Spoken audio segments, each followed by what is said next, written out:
pada EPM 2551169. Nah, hari ini saya akan membawakan kalian informasi dan ilmu terkait hukum perdata. Hukum perdata ini saya akan menjelaskan terkait bab 3, yaitu perikatan. Nah, perikatan pada dasar awalnya itu adalah hubungan hukum dalam bidang kekayaan antara dua pihak yang menimbulkan hak bagi satu pihak dan kewajiban bagi pihak lainnya untuk melaksanakan suatu prestasi tertentu. Dalam hal ini, boleh kita katakan bahwa perikatan ini adalah suatu kejadian yang akan menimbulkan hak dan kewajiban yang mengikat masing-masing pihak. Apa sih perikatan itu dan dalamnya ada apa aja sih? Saya akan membawa kalian untuk lebih paham. Kita akan mulai dari unsur-unsur. Jadi unsur-unsur apa aja yang akan membentuk perikatan? Unsur-unsur yang akan membentuk perikatan meliputi 1. Hubungan hukum yang mengikat para pihak. 2. Keterlibatan antara dua pihak yaitu kreditur dan debitur atau boleh kita sebut sebagai subjek hukum. Yang 3. Adanya hak dan kewajiban yang ditimbulkan dari hubungan hukum tersebut. Yang 4. Merupakan prestasi atau boleh kita sebut sebagai objek hukum. Syarat-syarat. Nah, kalau kita udah bahas unsur, berarti itu ada syaratnya. Syarat sah dari suatu prestasi terdapat pada pasal 1320 yang diantara lainnya yang pertama, kesepakatan mereka dalam mengikat dirinya, yang kedua, kecakapan untuk membuat suatu perikatan, yang ketiga, suatu pokok persoalan tertentu, yang keempat, suatu sebab yang tak terlarang. Jadi, yang poin pertama dan poin kedua itu subjektif atau dapat dibatalkan. Nah, untuk poin ketiga dan keempat itu objektif. Dia itu otomatis batal demi hukum kalau memang tidak sesuai. Jadi kalau kita hafalan singkat, boleh kita hafal sebagai sepakat cakap objek tertentu dan halal. Dan ini urutannya itu tidak boleh berubah. Jadi pasti sepakat cakap objek tertentu halal. Ya. Jadi setelah syarat, kita bahas sumber perikatan. Sumber perikatan yang antara lain itu adalah perjanjian dan undang-undang, di mana perikatan yang lahir atas perjanjian dan undang-undang adalah perikatan yang mempunyai akibat hukum. Di luar pasal 1233 KUH Perdata, perikatan dapat terbentuk melalui 1. Putusan pengadilan, 2. Ikatan moral. Nah, kita bahas subjek perikatan. Subjek perikatan ini terdiri dari dua pihak, satu pihak aktif, satu pihak pasif. Pihak yang memiliki hak untuk menuntut suatu prestasi sehingga pihak lainnya berkewajiban untuk melaksanakan prestasi tersebut merupakan pihak yang berhak, atau kita boleh sebut sebagai pihak yang aktif. Boleh lagi kita sebut sebagai yang kita sering dengar itu kreditur atau pihak yang berutang. Nah, sedangkan pihak yang berkewajiban untuk memenuhi prestasi tersebut biasa kita boleh sebut sebagai pihak yang pasif atau debitur, atau juga boleh kita sebut sebagai pihak yang berhutang. Jadi satu pihak berutang yaitu kreditur, satu pihak berhutang yaitu debitur. Pada objek perikatan pasal 1234 KUH Perdata ini mengatur mengenai objek atau jenis perikatan. Objek perikatan merupakan tujuan yang hendak diwujudkan oleh para pihak dalam suatu perjanjian. Jadi, dalam hukum perikatan objek tersebut dikenal pula sebagai prestasi yang meliputi 3 bentuk, yaitu 1. Kewajiban memberi sesuatu, 2. Kewajiban melakukan sesuatu, yang ketiga adalah kewajiban untuk tidak melakukan suatu perbuatan. Nah, sekarang kita akan masuk ke macam-macam perikatan. Jadi macam-macam perikatan ini adalah 4. Kita akan bahas satu persatu. Saya akan langsung menjelaskan tentang info-info yang terkait agar kawan-kawan bisa lebih gampang untuk memahaminya. Jadi untuk macam-macam perikatan ada 1. Perikatan untuk memberikan sesuatu. Nah, itu terdapat pada pasal 1234 dan 1238 di KUH Perdata. Jadi kawan-kawan boleh buka dulu KUH Perdatanya untuk mengecek apakah yang saya ngomong itu sesuai, karena saya ada mempelajarinya sekilas. Lalu dalam perikatan ini, debitur itu berkewajiban untuk menyerahkan benda-benda yang menjadi objek perikatan serta memeliharanya dengan sebaik-baiknya.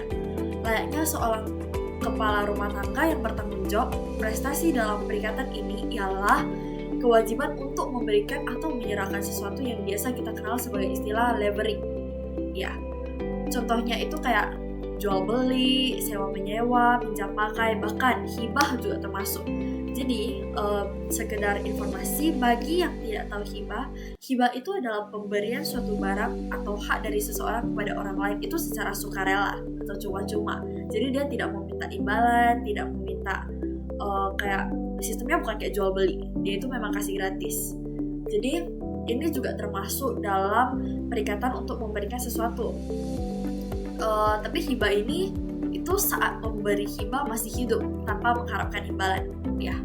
Lalu 2, perikatan untuk berbuat sesuatu dan tidak berbuat sesuatu itu dalam pasal 1239 hingga 1242 KUH Perdata. Nah, dalam perikatan ini mengatakan bahwa jika terjadi perikatan mewajibkan suatu perbuatan atau larangan untuk berbuat sesuatu, maka penyelesaiannya ini akan dilakukan melalui kewajiban berbayar penggantian biaya kerugian dan bunga. Ketentuan ini berlaku untuk mengatur hak kreditur untuk menuntut ganti rugi apabila kreditur itu berprestasi terhadap perikatannya. Contohnya, misal sebuah perjanjian sudah menjelaskan bahwa apapun yang dilakukan selama mereka bekerja sama itu tidak boleh disebarluaskan.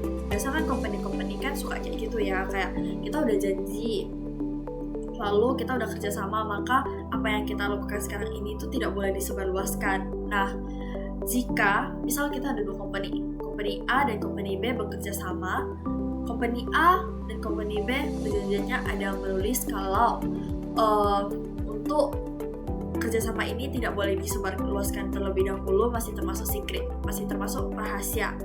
Jika company B menyebarluaskan, maka disitunya ia merupakan prestasi dan company ini itu berhak untuk meminta ganti rugi.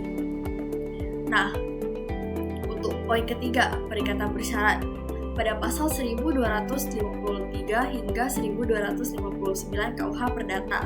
Dalam perikatan ini menentukan bahwa suatu perikatan disebut bersyarat apabila keberlakuannya itu digantung pada suatu peristiwa yang akan datang dan belum tentu terjadi baik dalam penanggungan maupun penghapusan perikatan tersebut, yang bergantung pada terjadi atau tidaknya peristiwa tersebut. Nah, syarat dalam perikatan bersyarat ini itu harus dicantumkan secara jelas, harus dicantumkan secara tegas juga dalam perikatan, dan undang-undang itu memberikan batasan. Jadi ini nggak boleh sembarangan syaratnya. Dia ada batasan yang dibikin di undang-undang, yaitu yang satu itu tidak boleh mustahil untuk dilaksanakan. Yang kedua itu tidak boleh bertentangan dengan kesusilaan. Yang ketiga tidak boleh dilarang oleh UUD. Yang keempat, pelaksanaannya itu tidak boleh hanya bergantung pada kehendak pihak terikat. Untuk poin keempat, perikatan dengan ketetapan waktu, yaitu pasal 1268 hingga 1271 pada KUH Perdata. Nah, perikatan ini dengan ketetapan waktu ialah perikatan yang tidak menunda perikatan itu sendiri, melainkan menunda pelaksanaan kewajiban yang timbul dari perikatan tersebut. Jadi contoh yang paling sederhana, misalnya kita bekerja sama dengan perusahaan lain yang memberikan kita deadline. Kalau mereka itu harus membayar DP, misal di Juni. Jadi sebelum Juni itu kita udah gak boleh nagih dia dulu, karena dia masih ada batasan waktunya.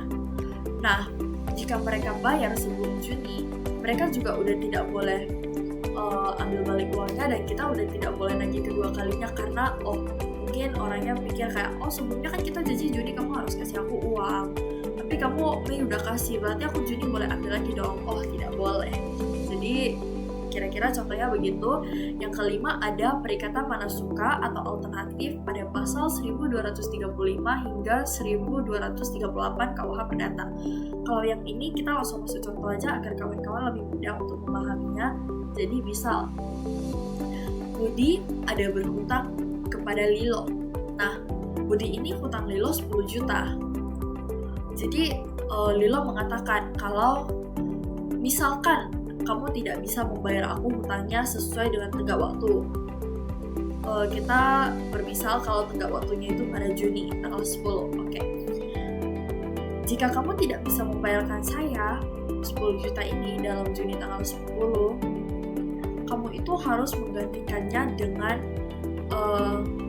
kalung emas yang dimiliki sama kalian harus mengganti dengan 2 kalung emas.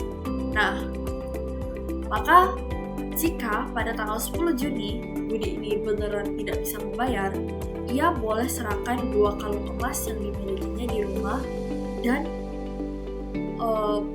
hutang ini dianggap sudah selesai. Karena Budi ada 2 pilihan jadinya. Yang pertama, dia harus bayar 10 juta, atau dia harus memberi 2 kalung emas. Jadi dengan itu adalah contoh perikatan manasukan atau alternatif. Lebih gampang untuk dipahami kan? Jadi untuk keenam, yaitu perikatan tanggung renteng pasal 1278 hingga 1303 KUH Perdata. Perikatan tanggung renteng ini terjadi ketika ada beberapa kreditur dalam perjanjian itu secara tegas masing-masing memberikan hak untuk menagih seluruh hutang. Nah, pembayaran yang dilakukan pada salah satu kreditur itu dianggap membebaskan debitur, meskipun pada dasarnya perikatan tersebut bersifat dapat dibagi. Tanggung renteng ini dibagi menjadi 2 jenis. Jenis pertama yaitu aktif, jenis kedua yaitu pasif. Yang aktif ini terjadi ketika beberapa kreditur itu terlibat dalam perikatan yang sama, sedangkan yang pasif itu di antara beberapa debitur yang wajib memenuhi kewajiban yang sama. Satu kreditur, satu debitur. Kita boleh kasih contoh, oke. Budi, Tono, dan Lilo mereka meminjam uang sebesar 30 juta ke bank. Jika mereka sampai hari deadline mereka pun tidak bisa membayarnya, maka bank itu berhak dan mereka tuh bisa untuk mencari mereka bertiga salah satunya. Karena mereka itu memiliki tanggung jawab yang bersama pada saat mereka meminjam. Lalu yang ketujuh, perikatan yang dapat dibagi dan tidak dapat dibagi pada pasal 1278 hingga 1303 pada KUH Perdata. Untuk perikatan ini kita menggunakan contoh lagi agar kawan-kawan lebih mudah untuk memahaminya. Jadi, bagaikanlah saya meminjam uang kepada Budi. Budi itu boleh cicil ke saya, bisa dibagi. Karena uang itu dia berupa yang bisa kalangan bisa dibagi, kategori bisa dibagi. Nah, contoh yang tidak bisa dibagi itu adalah saya beli sepeda motor. Kan tidak mungkin ya kalau dari pihak tokonya itu memberi saya bagaikan mesin-mesin. Jadi kayak satu hari kasih saya 1 mesin, mungkin hari ini lampu depannya, mungkin besoknya itu kursinya, lalu lusanya rodanya, kan nggak bisa gitu. Untuk ke-8 adalah perikatan dengan ancaman hukuman, yaitu dalam pasal 1304 hingga 1312 pada KUH Perdata. Nah, ancaman hukuman ini ialah pernyataan yang disampaikan oleh seseorang sebagai bentuk jaminan agar perikatan dilaksanakan. Tujuan adanya ancaman hukuman itu diantara lain memastikan perikatan benar-benar dipenuhi dan menetapkan besarnya ganti rugi apabila terjadi uang prestasi sekaligus mencegah terjadinya perselisihan mengenai hal tersebut. Ancaman hukuman itu dia bersifat aksesoris, yang artinya jika perikatan pokok batal, maka ancaman hukuman itu batal. Tapi sebaliknya, kalau ancaman hukuman batal, itu tidak akan menyebabkan perikatan pokok menjadi batal, karena dia cuma aksesoris saja. Ya. Jadi, mungkin untuk macam-macam perikatan ada 8, saya udah bahas selesai. Dan ada tambahan terkait dalam perikatan itu ada yang dinamakan dengan sklut dan haftung. Sklut itu merupakan kewajiban kreditur untuk menyerahkan prestasi kepada debitur, dan haftung merupakan kewajiban debitur untuk menyerahkan seluruh harta kekayaannya agar dapat digunakan kreditur sebanyak jumlah hutangnya sebagai pelunasan jika debitur tidak memenuhi kewajiban membayar hutang. Ini seperti yang tadi kita ada bahas pada perikatan-perikatan, itu termasuk perikatan manasuka atau alternatif yang sebelumnya kita bahas terkait dia bisa memilih untuk bayar 10 juta atau bayar menggunakan 2 kalung emas. Jadi setelah saya research, ternyata untuk sklut dan haftung ini ada 3 jenis. Yang pertama, sklut tanpa haftung. Hutang ada tetapi tidak dapat dituntut secara hukum, misalnya hutang judi. Berdasarkan pasal 1788 KUH Perdata, hutang yang lahir dari perjudian tidak dapat dituntut secara hukum. Kreditur itu tidak bisa meminta harta debitur. Yang kedua adalah skut dengan haftung terbatas. Debitur bertanggung jawab hanya sampai jumlah tertentu, contoh pada perusahaan terbatas atau PT. Pada penjelasan di UU Nomor 40 Tahun 2007 tentang PT, pemegang saham memiliki kewajiban atau skut sebatas modal saham yang disetor. Harta pribadi pemegang saham tidak dapat disita untuk melunasi hutang perusahaan, kecuali jika terbukti ada kelalaian atau penyalahgunaan dalam struktur perusahaan. Yang ketiga adalah haftung tanpa skut. Seseorang menanggung hutang orang lain dengan hartanya seperti pihak ketiga yang memberikan ampunan. Ya, mungkin sekian dari bagian pembuka perikatan. Nah, selanjutnya akan dijelasin oleh kawan-kawan saya yang lainnya. Sekian, terima kasih. Selamat siang Bu, selamat siang semua. Perkenalkan, nama saya Tasya Devela Desrait dengan NPM 2551161. Di sini saya akan menjelaskan ulang mengenai pemahaman saya terhadap materi yang ada di pertemuan 10. Yang dimana di pertemuan 10 kita ada membahas suatu perikatan yang lahir dikarenakan suatu undang-undang. Jadi suatu perikatan yang timbul berdasarkan undang-undang secara prinsip itu berbeda dengan suatu perikatan yang muncul hanya dikarenakan suatu perjanjian, yang dimana mengenai perikatan yang lahir dari undang-undang itu dimulai dari pasal 1352 KUP Perdata, yang dimana isinya itu menyatakan bahwasannya perikatan-perikatan itu dilahirkan demi undang-undang dan timbul hanya dari undang-undang saja. Yang selanjutnya itu ada di dalam pasal 1353 KUP Perdata. Yang di dalam pasal ini menyatakan juga secara tegas bahwasannya perikatan-perikatan yang dilahirkan dari undang-undang itu berasal dari perbuatan orang lain atau sifat orang lain suatu hal yang dihasilkan oleh orang lain itu berasal dari bisa dari perbuatan halal ataupun perbuatan yang melanggar hukum. Jadi intinya itu negara itu bisa memaksakan seseorang itu untuk memiliki kewajiban hukum walaupun tanpa adanya perjanjian gitu. Yang selanjutnya itu lalu ada perikatan yang timbul dari undang-undang. Perikatan yang timbul dari undang-undang ini juga bisa muncul dikarenakan suatu kondisi tertentu yang kondisinya itu sudah ditetapkan oleh hukum tapinya. Misalnya seperti ketika ahli waris membayar utang pewaris, serta ada juga seseorang yang dituntut dikarenakan keadaan yang tertentu. Yang kayak tadi dibilang itu ketika seorang ahli waris yang membayar utang pewaris. Yang dimana ketika seorang ahli waris itu, dimana mereka sebagai ahli waris yang sah wajib melunasi utang yang telah meninggal atau utang seorang pewaris. Lalu juga ada contoh lain seperti suami istri yang wajib memelihara dan mendidik seluruh anak mereka yang sebagaimana diatur di dalam pasal 104 KUHP Perdata, yang di dalam itu menyatakan bahwasannya suami istri yang terikat dalam perkawinan secara otomatis terikat dalam suatu perikatan timbal balik untuk memelihara dan mendidik anak mereka. Nah, yang selanjutnya itu ada perikatan yang lahir dikarenakan undang-undang sebagai akibat perbuatan yang halal nih. Yang pertama, yang dimana ada 3 jenis utama seperti pengurus kepentingan orang lain tanpa perintah atau yang sering disebut dengan zaak warneming, yang dimana tindakan seseorang ini tuh dilakukan secara sukarela ataupun mengurus kepentingan orang lain tanpa diminta ataupun ada kuasa hukum sebelumnya. Kata lainnya itu kita kayak seperti membantu urusan orang lain tanpa disuruh, tetapi tetap ada tanggung jawab hukumnya teman-teman gitu. Jadi yang dimana ditetapkan di dalam 1354 KUHP Perdata, orang yang mengurus suatu kepentingan orang lain itu wajib menyelesaikan urusan itu dengan baik. Hal seperti ini itu dilakukan tanpa perintah siapapun, itu pure dari kemauan diri sendiri ataupun bersifat sukarela. Jadi di pengurusan kepentingan orang lain tanpa perintah ini semuanya itu harus diselesaikan.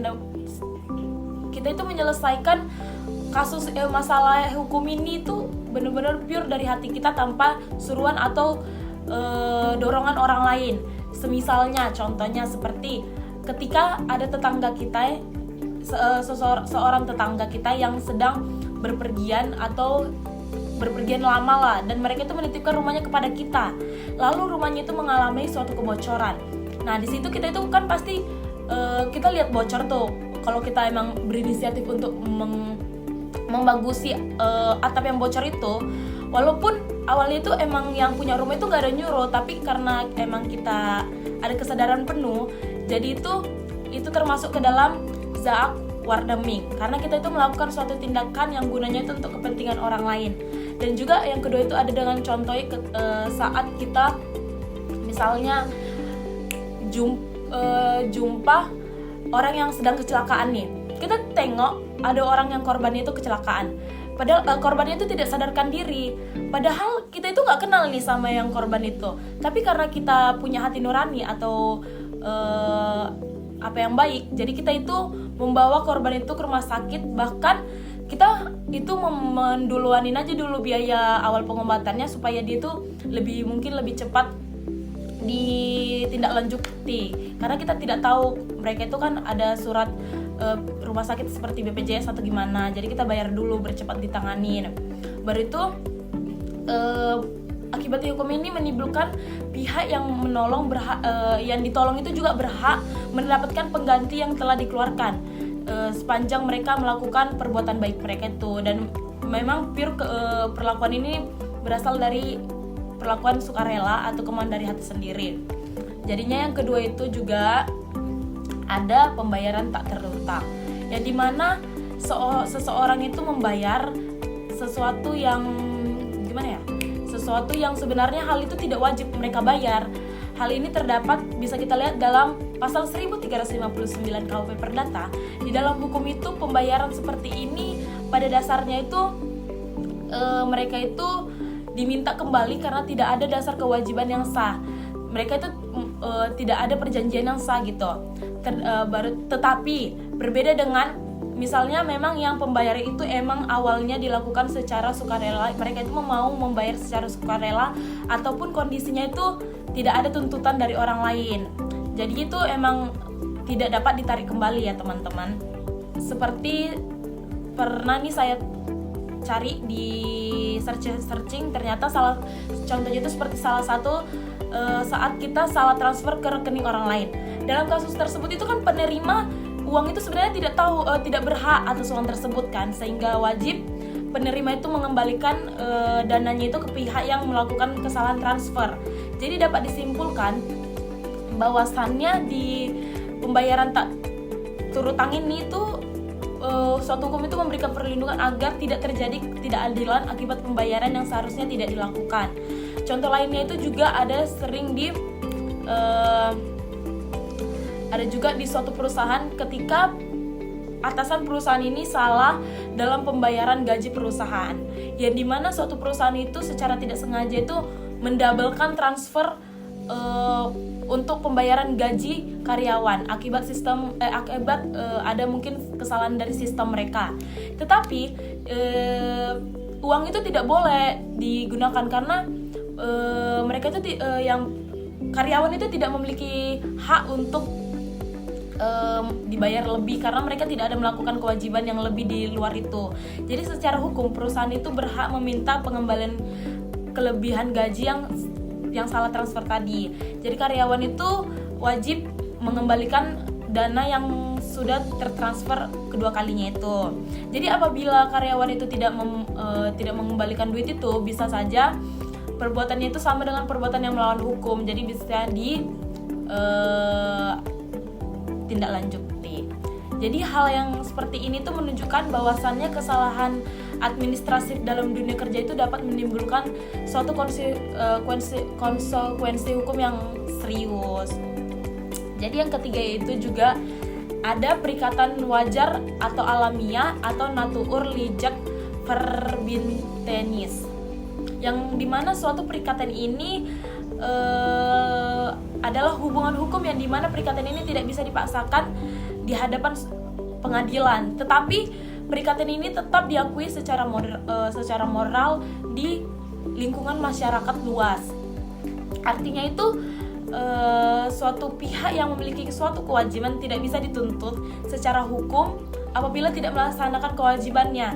Tetapi apabila kewajibannya tersebut tetap dilaksanakan secara sukarela atau dari kemauan sendiri atau tanpa paksaan orang lain, maka apa yang telah diberikan mereka itu tidak dapat diminta kembali. Jadi di dalam perikatan ini terdapat ciri-ciri utama yang dimana perikatan wajar itu tidak dapat dituntut secara hukum, tetapi mereka itu memiliki nilai moral ataupun nilai kepatuhan. Contohnya itu ada yang di dalam kehidupan kita yang sering terjadi di kehidupan kita sehari-hari itu seperti ketika utang yang sudah kadaluarsa. Nah, secara hukum ya, kalau misalnya utang yang sudah kadaluarsa itu sudah tidak dapat ditagih melalui pengadilan.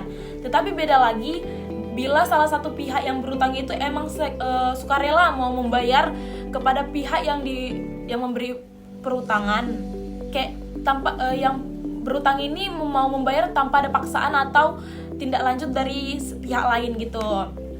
Jadi dengan demikian perikatan wajar itu menunjukkan kalau misalnya hukum itu tidak ada pertimbangan aspek formal, tetapi nilai moral yang ada di dalam kehidupan masyarakat itu tetap diakui. Nah, jadi yang selanjutnya itu ada perbuatan melawan hukum, yang dimana perbuatan melawan hukum ini ialah suatu tindakan yang dimana tindakannya itu melanggar hukum dan dapat menyebabkan suatu kerugian bagi orang lain dan masyarakat yang luas. Yang dimana perbuatan melawan hukum ini bisa kita lihat dalam pasal 1365 KUHP Perdata yang di dalam itu menyatakan bahwasannya perbuatan yang melanggar hukum itu menimbulkan kerugian karena pelakunya wajib mengganti kerugian gitu, mengganti salah satu kerugian yang sudah tertera gitu. Jadi selain itu juga ada di pasal 1336 KUHP Perdata, di sana dijelaskan bahwa seseorang yang bertanggung jawab atas kerugian yang disebabkan karena kelalaian. Jadi di sini perlu diingat bahwasannya arti dari melawan hukum itu tidak hanya terbatas pada suatu undang-undang yang tertulis saja, tetapi juga mereka itu mencakup dalam suatu pelanggaran yang terhadap orang lain, seperti kewajiban hukum, kesusilaan, serta kedaulatan yang dalam masyarakat. Terdapat beberapa unsur yang melawan hukum sebagai berikut. Yang pertama itu adanya perbuatan yang melawan hukum, yang dimana perbuatan melawan hukum ini merupakan suatu perbuatan yang bertentangan dengan norma ataupun aturan yang berlaku di lingkungan Indonesia. Yang kedua itu adanya itu kerugian. Nah, kerugian ini bisa kerugian secara material seperti kerugian finansial ataupun kerugian secara imaterial seperti kerusakan nama baik. Nah, yang ketiga itu ada kesalahan. Nah, kesalahan di sini tuh bisa berupa kesenjangan maupun kelalaian. Nah, yang keempat itu ada hubungan sebab akibat, yang dimana artinya kerugian yang terjadi harus merupakan keterkaitan dari akibat langsung dari perbuatan tersebut. Nah, contohnya itu bisa kita contohin ketika seseorang yang menabrak orang lain karena kelalaian dia saat berkendara. Nah, sehingga pengendara itu wajib mengganti rugi dikarenakan sudah melawan hukum karena lalai saat mengendari sepeda motor ataupun dibilang ugal-ugalan. Nah, jadi perbuatan yang menyebarkan fitnah juga bisa dibilang karena perbuatan yang menyebarkan nama baik ini bisa menyebarkan nama baik orang yang ada yang seperti di media sosial dan mengakibatkan merugikan nama baik korban ataupun merugikan bisa dibilang sebagai kerugian imaterial. Jadi dapat disimpulkan bahwasannya itu suatu perikatan itu tidak hanya lahir dari suatu perjanjian saja, tetapi juga berasal dari suatu undang-undang. Jadi mereka itu memiliki sumber utama yaitu perbuatan atau tindakan halal serta perbuatan yang bisa dibilang melawan hukum. Dan hal-hal ini bertujuan untuk mengatur supaya manusia itu memberikan perlindungan juga keadilan di lingkungan masyarakat. Sekian presentasi dari saya, Bu. Terima kasih. Perkenalkan, nama saya Listina dengan NPM 25 153, saya akan membahaskan tentang hukum perdata hapusnya perikatan. Hapusnya perikatan dalam pasal 1381 KUHP Perdata menetapkan 10 cara berakhirnya atau dihapuskannya perikatan, yaitu pertama melalui pembayaran, kedua melalui penawaran pembayaran tunai disertai dengan penyimpanan atau penitipan, yang ketiga melalui pembaruan utang, yang keempat melalui perjumpaan utang atau kompensasi, yang kelima melalui pencampuran utang, yang keenam melalui pembebasan utang, yang ketujuh karena musnahnya benda yang menjadi objek utang, yang kedelapan karena pembatalan atau batalnya perikatan, yang kesembilan karena terpenuhinya syarat batal dan karena berlalunya waktu yang ditentukan atau kadaluarsa. Nah, di pembayaran berbunyi tiap perikatan dapat dipenuhi oleh siapa saja yang berkepentingan, sepertinya seorang yang turut berutang atau seorang penanggung utang. Suatu perikatan bahkan dapat dipenuhi juga oleh seorang pihak ketiga yang tidak mempunyai kepentingan, asal saja orang pihak ketiga itu bertindak atas nama dan untuk melunasi utangnya si yang berutang ini, atau jika ia bertindak atas namanya sendiri, asal ia tidak menggantikan hak-hak si berpiutang. Itu terdapat dalam pasal 1382 KUHP Perdata. Pemenuhan perikatan melalui pembayaran diatur dalam pasal 1382 KUHP Perdata. Pembayaran dalam hukum perikatan mencakup setiap bentuk pemenuhan prestasi tanpa memandang jenis atau sifat prestasinya. Dengan terjadinya pembayaran ini, perjanjian antara kedua belah pihak dianggap telah terlaksana. Hal-hal yang perlu diperhatikan sehubungan dengan pembayaran meliputi: satu, pihak berkewajiban melakukan pembayaran. Kedua, pihak diperkenankan untuk melakukan pembayaran. Yang ketiga, pihak berhak menerima pembayaran. Yang keempat, tempat dilaksanakannya pembayaran. 5, waktu pelaksanaan pembayaran. Berdasarkan pasal 1382 KUHP Perdata, pihak yang wajib melaksanakan pembayaran adalah debitur. Namun demikian, selain debitur, ada juga pihak lain yang berhak melakukan pembayaran, yaitu seorang yang turut berutang, itu dalam pasal 1280 KUHP Perdata. Lalu seorang yang penanggung utang, itu dalam pasal 1820 KUHP Perdata. Yang ketiga tuh ada seseorang yang melakukan subrogasi, itu terdapat dalam pasal 1404 KUHP Perdata. Penawaran pembayaran tunai yang diikuti oleh penitipan. Alasan penghapusan perikatan ini diatur pada pasal 1404 hingga 1412 KUHP Perdata, agar penawaran pembayaran tunai yang disertai dengan penyimpanan atau penitipan dinyatakan sah. Tindakan tersebut harus memenuhi persyaratan tertentu yang bersifat mutlak dan wajib dipenuhi dalam pasal 1405 KUHP Perdata. Sebagai berikut, ada penawaran pembayaran harus ditunjukkan kepada kreditur atau pihak yang diberi kuasa olehnya. Lalu penawaran tersebut harus dilakukan oleh pihak yang berkewajiban dan melakukan pembayaran. Lalu penawaran wajib mencakup seluruh jumlah utang pokok beserta bunga dan biaya-biaya yang timbul.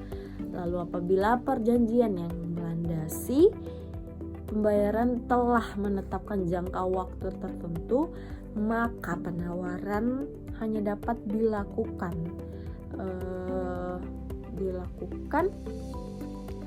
setelah waktu tersebut tiba. Penawaran harus dilakukan setelah seluruh syarat dalam perikatan telah dipenuhi. Ya, penawaran dilakukan di tempat yang telah ditentukan dalam perjanjian. Dan apabila tidak ditentukan, dilakukan di tempat tinggal kreditur. Harus dilakukan oleh notaris atau jurusita dengan disertai 2 orang saksi. Nah, pembaharuan utang atau novasi. Pembaharuan utang atau dikenal dengan istilah novasi merupakan salah satu cara hapusnya perikatan yang ditandai dengan dibuatnya suatu perjanjian yang bertujuan untuk menghapus perjanjian yang telah ada. Sebelumnya sekaligus menggantinya dengan perjanjian yang baru. Dengan demikian, akibat dari terjadinya novasi adalah berakhirnya perjanjian lama dan lahirnya perjanjian baru. Pasal 1413 KUHP Perdata mengatur 3 cara terjadinya pembaruan utang, yaitu 1. Ketika seorang debitur mengadakan perikatan utang yang baru kepada krediturnya sebagai pengganti utang lama sehingga utang sebelumnya dihapus. Ketika seorang debitur baru ditetapkan untuk menggantikan debitur lama dan debitur lama tersebut dibebaskan dari kewajibannya oleh kreditur. Ketika berdasarkan suatu kesepakatan baru ditunjuk ke kreditur baru untuk menggantikan kreditur lama sehingga debitur dibebaskan dari perikatannya kepada kreditur lama. Perjumpaan hutang atau kompensasi.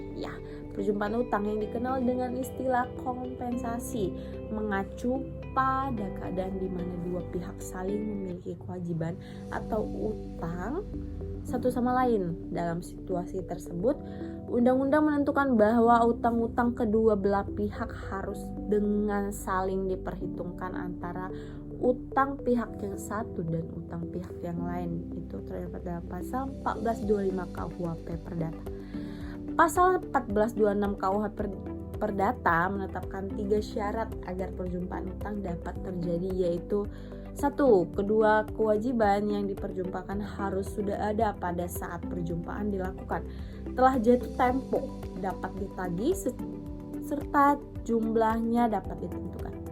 Nah, yang kedua, kewajiban tersebut harus bersifat timbal balik antara dua pihak, di mana masing-masing pihak berkedudukan sekaligus sebagai debitor dan kreditor satu sama lain. Nah, yang ketiga itu ada utang yang diperjumpakan harus memiliki jenis prestasi atau objek yang sama. Misalnya berupa barang yang sejenis atau sejumlah uang dengan setara. Selanjutnya ada percampuran utang. Percampuran utang diatur dalam pasal 1436 KUHP Perdata yang menyatakan bahwa apabila dalam satu orang terkumpul kedudukan sebagai kreditor sekaligus debitor, maka berdasarkan hukum terjadi percampuran utang yang mengakibatkan hapusnya piutang tersebut. Dalam keadaan ini, percampuran utang terjadi apabila hanya terdapat satu utang. Hal tersebut berbeda dengan perjumpaan utang yang mensyaratkan adanya paling sedikit 2 utang yang bersifat timbal balik antara para pihak.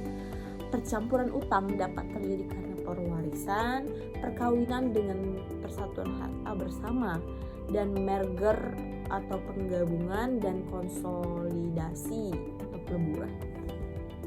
Nah, pembebasan utang dapat diartikan sebagai suatu tindakan hukum dari kreditor yang melepaskan debitor dari kewajibannya untuk melaksanakan prestasi atau melunasi utang yang timbul dari perikatan kepada kreditor tersebut.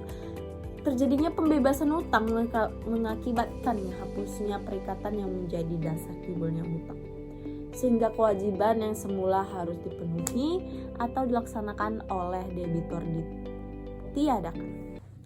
Pasal 1294 KUHP Perdata menyatakan bahwa apabila kreditor membebaskan salah satu debitor dari kewajiban dalam perikatan tanggung renteng, lalu satu atau beberapa debitor lainnya menjadi tidak mampu memenuhi kewajibannya, maka bagian utang dari debitor yang tidak mampu tersebut harus ditanggung bersama oleh para pihak debitor lainnya, termasuk debitor yang telah melunasi utang, sesuai dengan perbandingan bagian masing-masing.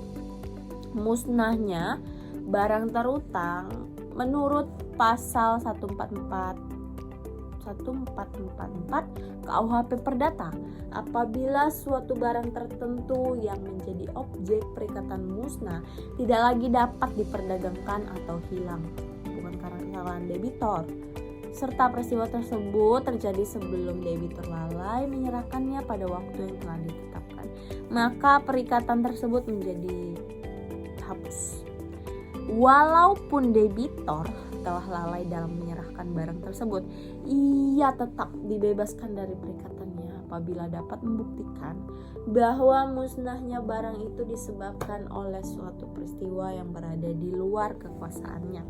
Selanjutnya, pasal 1445 mengatur bahwa apabila akibat kehilangan tersebut debitor menerima ganti kerugian dari pihak lain, seperti perusahaan asuransi, maka hak atas ganti kerugian tersebut wajib dialihkan kepada kreditor.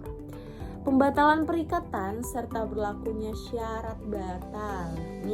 Menurut pasal 1444 KUHP Perdata, apabila suatu barang tertentu yang menjadi objek perikatan musnah tidak lagi dapat diperdagangkan atau hilang bukan karena kesalahan debitor, serta peristiwa tersebut terjadi sebelum debitor lalai menyerahkannya pada waktu yang telah ditetapkan, maka perikatan tersebut menjadi hapus. Walaupun debitor telah lalai dalam menyerahkan barang tersebut, ia tetap dibebaskan dari perikatannya apabila dapat membuktikan bahwa musnahnya barang itu disebabkan oleh suatu peristiwa yang berada di luar kekuasaan. Nah, selanjutnya pasal 1445 mengatur bahwa apabila akibat kehilangan tersebut debitor menerima ganti kerugian dari pihak lain seperti perusahaan asuransi, maka hak atas ganti kerugian tersebut wajib dialihkan kepada kreditor. Akibat hukum dari pembatalan perjanjian adalah bahwa seluruh harta benda dan hak-hak para pihak dikembalikan seperti semula, yakni ke kondisi sebelum perjanjian itu dibuat. Itu sebagaimana diatur dalam pasal 1451 dan 1452 KUHP Perdata. Pembatalan perikatan serta berlakunya syarat batal. Nah, pembatalan suatu perjanjian dapat dimohonkan apabila terjadi keadaan sebagai berikut.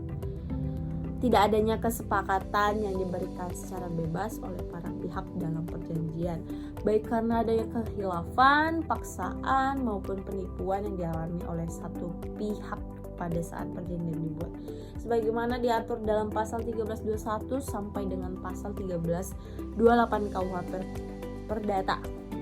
Dalam kondisi tersebut, hak untuk mengajukan pembatalan perjanjian timbul sejak pihak yang bersangkutan mengetahui adanya kekhilafan, paksaan, atau penipuan yang menimpanya. Pembatalan perjanjian juga dapat dimintakan jika salah satu pihak tidak cakap secara hukum untuk bertindak dalam pasal 1330 dan 1331 KUHP Perdata, atau tidak memiliki kewenangan untuk melakukan tindakan atau perbuatan hukum tertentu. Dalam hal ketidakcakapan tersebut, setelah pihak yang sebelumnya tidak cakap menjadi cakap atau melalui wakilnya yang sah, pihak tersebut berhak mengajukan permohonan pembatalan perjanjian. Nah, daluarsa ini dalam pasal 1946 KUHP Perdata menyebutkan bahwa daluarsa merupakan suatu cara untuk menuntut suatu hak atau dibebaskan dari suatu perikatan melalui berlalunya jangka waktu tertentu. Sesuai dengan syarat-syarat yang telah ditetapkan oleh undang-undang, ada dua jenis daluarsa, yaitu satu, daluarsa untuk memperoleh hak atas suatu barang yang diatur dalam pasal 1963 KUHP Perdata.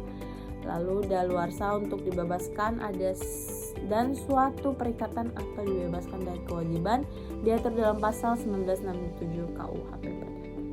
Sekian dari saya penjelasannya, semoga diterima. Terima kasih.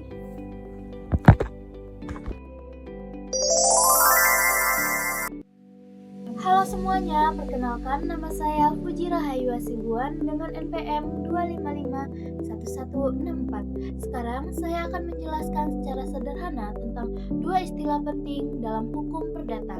Yang pertama, saya akan menjelaskan apa itu perjanjian. Jadi, perjanjian ini adalah kesepakatan yang dibuat oleh dua orang atau lebih yang menimbulkan hak dan kewajiban bagi orang yang membuatnya. Jadi secara sederhana, perjanjian ini adalah ketika satu orang berjanji dan orang lainnya menyetujui, maka terjadilah perjanjian itu. Sebagai contoh, Andi membeli motor dari Budi. Mereka sepakat bahwa Andi akan membayar sejumlah uang dan Budi akan menyerahkan motornya. Nah, Jadi karena Andi menyerahkan uang untuk membeli motor kepada Budi, maka Budi akan menyerahkan motor tersebut. Maka terjadilah kesepakatan perjanjian. Nah, dalam kesepakatan ini masing-masing pihak memiliki hak dan kewajiban. Nah, contohnya Andi berhak mendapatkan motor dari Budi, dan Andi juga wajib untuk membayar uang kepada Budi karena Budi yang menjual motornya. Nah, begitu pula sebaliknya, Budi berhak menerima uang dan wajib memberikan motornya kepada Andi. Agar perjanjian sah menurut hukum, umumnya ada beberapa syarat. Agar perjanjian sah menurut hukum, umumnya ada beberapa syarat, yaitu adanya kesepakatan antara dua pihak dan cakap, dan adanya objek, serta tidak bertentangan dengan hukum. Selanjutnya kita masuk ke wan prestasi. Jadi wan prestasi adalah keadaan ketika salah satu pihak dalam perjanjian tidak melaksanakan kewajiban sebagaimana yang telah disepakati. Dengan kata lain, wan prestasi terjadi ketika janji yang telah dibuat tidak ditepati atau dipenuhi. Contohnya, Andi kan tadi telah membeli motor kepada Budi sesuai dengan kesepakatan. Tetapi Budi itu tidak memberikan motor tersebut kepada Andi. Nah, ini dapat dikatakan wan prestasi. Secara umum, wan prestasi itu dapat terjadi dalam beberapa bentuk. Misalnya, seseorang berjanji membangun rumah tetapi tidak memenuhi pekerjaannya.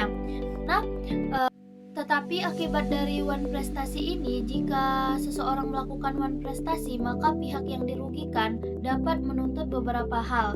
Yang pertama itu bisa meminta perjanjian itu tetap dilaksanakan, terus menuntut ganti rugi, meminta pembatalan perjanjian juga bisa. Tujuan dari tuntutan tersebut adalah untuk melindungi pihak yang dirugikan akibat tidak dipenuhinya kewajiban dalam perjanjian.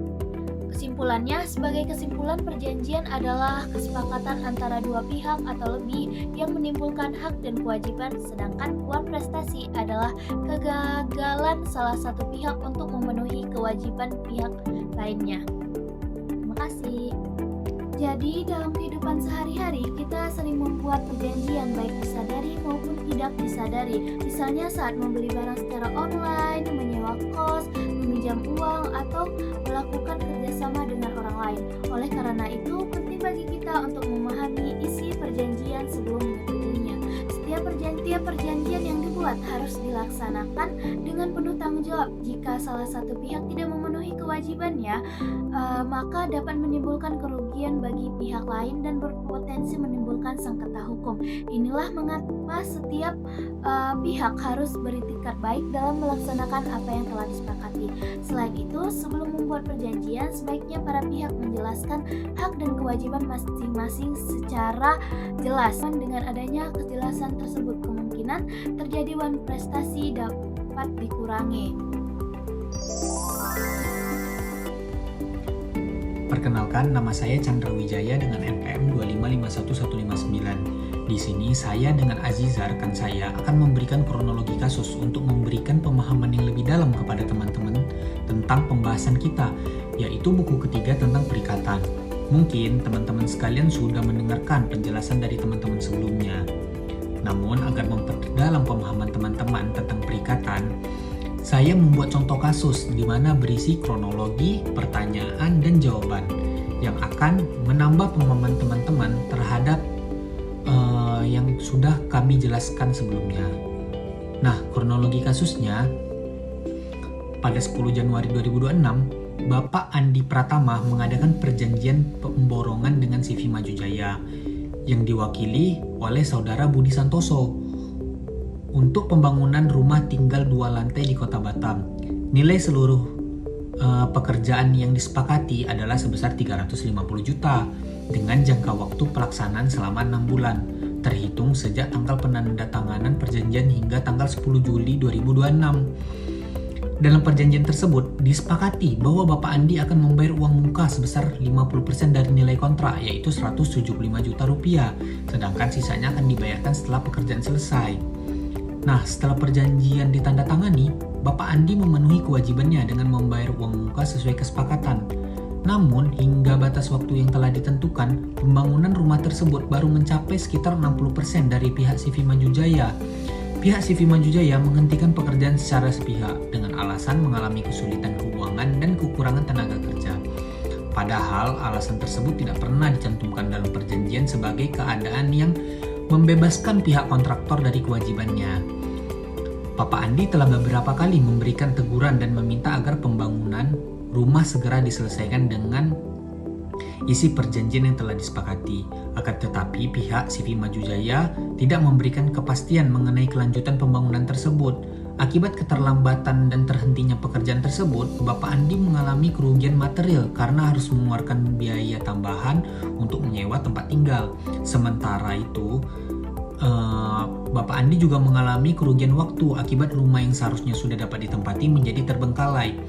Karena upaya penyelesaian secara musyawarah tidak membuahkan hasil, Bapak Andi bermaksud menempuh jalur hukum untuk menuntut pemenuhan perjanjian dan meminta ganti rugi atas kerugian di dalamnya. Nah, di sini saya dengan Aziza membuat 5 pertanyaan untuk membedah dalam kasus ini dan memberikan pemahaman yang lebih dalam kepada teman-teman. Nah, yang pertanyaan pertama, apakah hubungan hukum antara Bapak Andi dengan CV Maju Jaya telah melahirkan suatu perikatan yang sah secara KUH Perdata? Nah, sebelumnya kita sudah pernah belajar dan sudah jelaskan dengan teman saya, syarat sah perjanjian itu sesuai pasal 13 ayat 1320 KUH Perdata itu ada 4. Yang pertama, sepakat, cakap, objek yang jelas, dan klausa yang halal. Nah, syarat yang pertama itu sepakat. Mereka yang mengikat dirinya sepertinya Bapak Andi dan CV Maju Jaya secara sah dan sukarela menandatangani perjanjian pemborongan tersebut, dan mereka kedua belah pihak tersebut sepakat. Syarat yang kedua, kecakapan. Untuk membuat perikatan, Bapak Andi sebagai orang dewasa yang cakap hukum dan CV Maju Jaya yang diwakili oleh Budi Santoso sebagai wakil perusahaan dianggap cakap melakukan perbuatan hukum tersebut. Nah, syarat yang ketiga, suatu hal tertentu yang jelas. Nah, objek perjanjiannya jelas, yaitu pembangunan rumah tinggal 2 lantai di Batam dengan nilai pekerjaan 350 juta. Nah, syarat yang terakhir, sebab yang halal. Tujuan perjanjian adalah pembangunan rumah yang tidak bertentangan dengan hukum kesusilaan maupun ketertiban umum. Nah, selain pasal tersebut, kita juga bisa lihat di pasal 1338 ayat 1 KUH Perdata, di mana semua persetujuan yang dibuat secara syah berlaku sebagai undang-undang bagi mereka yang membuatnya. Nah, prinsip ini biasanya kita kenal dengan asas Pacta Sansuverda, yaitu setiap perjanjian yang dibuat secara sah wajib dipatuhi dan dilaksanakan oleh para pihak. Dari pasal tersebut, kita bisa lihat akibat hukumnya. Bapak Andi wajib membayar sesuai kesepakatan, dan CV Maju Jaya wajib menyelesaikan pembangunan rumah sesuai kontrak. Dengan demikian, kedua belah pihak wajib melaksanakan isi perjanjian sesuai yang telah disepakati. Nah, habis itu kita ada pertanyaan nomor 2, di mana bagaimana bentuk prestasi yang harus dipenuhi oleh masing-masing pihak dalam perjanjian tersebut. Nah, sebelum kita menjawab itu, kita harus tahu dulu apa sih itu prestasi. Nah, pengertian prestasi sendiri itu, prestasi adalah kewajiban yang harus dipenuhi oleh debitur kepada kreditur dalam suatu perikatan. Nah, dasar hukum prestasi ini ada dalam pasal 1234, di mana tiap-tiap perikatan adalah untuk memberikan sesuatu, untuk berbuat sesuatu, atau untuk tidak berbuat sesuatu. Berdasarkan pasal tersebut, prestasi dapat berupa memberikan sesuatu, given, berbuat sesuatu, done, dan tidak berbuat sesuatu, not done. Nah, di situ kita bisa lihat prestasi Bapak Andi dalam hubungan kontrak ini. Bapak Andi berkedudukan sebagai memberi pekerjaan, di mana prestasi utamanya memberikan sejumlah uang pembayaran proyek, dan Bapak Andi wajib membayar uang muka sebesar 175 juta rupiah, yaitu DP 50%, dan membayar sisanya 175 juta rupiah setelah pekerjaan selesai. Nah, prestasi ini termasuk memberikan sesuatu atau given, di mana yang tadi setelah saya bacakan dalam pasal 1234 KUH Perdata. Dalam kasus itu yang telah saya sampaikan tadi, Bapak Andi itu telah membayarkan uang muka sebesar 175 juta rupiah. Artinya prestasi awal dari Bapak Andi telah dipenuhi dan bisa kita lihat tidak terdapat indikasi wan prestasi dari pihak Bapak Andi. Sedangkan prestasi dari CV Maju Jaya berkedudukan sebagai pemborong atau kontraktor, di mana prestasi utamanya adalah berbuat sesuatu, yaitu membangun rumah tinggal 2 lantai dan menyelesaikan pekerjaan sesuai spesifikasi kontrak. Di situ spesifikasi waktunya dalam waktu 6 bulan dan dia harus menyerahkan hasil pekerjaannya kepada Bapak Andi pada tanggal 10 Juli 2026. Prestasi ini termasuk kategori prestasi berbuat sesuatu atau DON sesuai dengan pasal 1234 yang telah saya sampaikan tadi. Bukan itu saja prestasi yang harus dilakukan oleh CV Maju Jaya. Dia juga memiliki prestasi tambahan, yaitu ia berkewajiban melaksanakan pekerjaan dengan itikat baik, menyediakan tenaga kerja, menyediakan manajemen proyek yang memadai, dan menanggung risiko internal perusahaan. Hal ini harus sejalan dengan pasal 1338 KUH Perdata ayat 3, di mana persetujuan harus dilaksanakan dengan itikat baik. Apakah kesulitan dalam keuangan dan kekurangan tenaga kerja dapat membebaskan CV Maju Jaya dalam prestasi? Nah, tentu tidak. Mengapa? Di dalam perjanjian tersebut, hal itu bukan dalam keadaan force majeure yang sudah pernah kita pelajari dan sudah teman saya jelaskan. Hal itu merupakan masalah internal perusahaan dan masih berada dalam kendali CV Maju Jaya. Dasar hukumnya yaitu ada dalam pasal 1244 KUH Perdata. Di situ, debitur wajib mengganti kerugian apabila tidak dapat membuktikan bahwa ketidakmampuannya memenuhi prestasi disebabkan oleh keadaan tidak terduga dan tidak dapat dipertanggungjawabkan kepadanya atau force majeure. Halo semuanya, saya Zaimatulia dengan NPM 2551157. Baik, terima kasih kepada Chandra atas penjelasan yang telah disampaikan sebelumnya. Selanjutnya, saya akan membahas mengenai permasalahan hukum yang timbul dalam kasus tersebut, yaitu apakah penghentian pekerjaan pembangunan rumah secara sepihak oleh CV Maju Jaya dapat dikualifikasikan sebagai wan prestasi, serta bagaimana akibat hukum yang ditimbulkan berdasarkan ketentuan Kitab Undang-Undang Hukum Perdata. Untuk itu, pertanyaan ketiga yang akan saya bahas adalah apakah penghentian pekerjaan pembangunan secara sepihak oleh CV Maju Jaya dapat dikategorikan sebagai wan prestasi dan termasuk ke dalam bentuk wan prestasi yang bagaimana? Oke, berdasarkan kronologi kasus yang telah dijelaskan sebelumnya, menurut saya tindakan CV Maju Jaya ini dapat dikategorikan sebagai wan prestasi, yang dimana wan prestasi merupakan keadaan di mana salah satu pihak dalam satu perikatan tidak melaksanakan kewajibannya sebagaimana yang telah diperjanjikan. Nah, dengan kata lain, pihak yang berkewajiban tidak memenuhi prestasi yang menjadi tanggung jawab sehingga menimbulkan kerugian bagi pihak lainnya. Nah, dalam kasus ini, CV Maju Jaya memiliki kewajiban untuk menyelesaikan pembangunan milik Bapak Andi dalam jangka waktu 6 bulan sesuai dengan kesepakatan yang telah dibuat. Akan tetapi, hingga batas waktu yang telah ditentukan, pembangunan rumah tersebut baru mencapai sekitar 60% dan pihak CV Maju Jaya ini justru menghentikan pekerjaan secara sepihak. Nah, dalam hukum perdata, wan prestasi dapat berupa tidak melaksanakan prestasi sama sekali, melaksanakan prestasi tetapi tidak sebagaimana mestinya, terlambat melaksanakan prestasi maupun melakukan sesuatu yang menurut perjanjian tidak boleh dilakukan. Nah, dalam kasus ini, tindakan CV Maju Jaya termasuk ke dalam bentuk wan prestasi berupa tidak melaksanakan prestasi sebagaimana mestinya dan terlambat memenuhi prestasi yang telah diperjanjikan.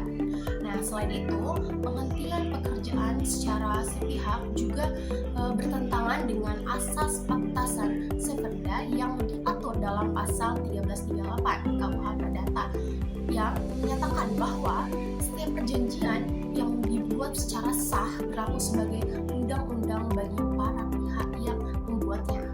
Oleh karena itu, setiap pihak wajib melaksanakan isi perjanjian dengan iktikad baik.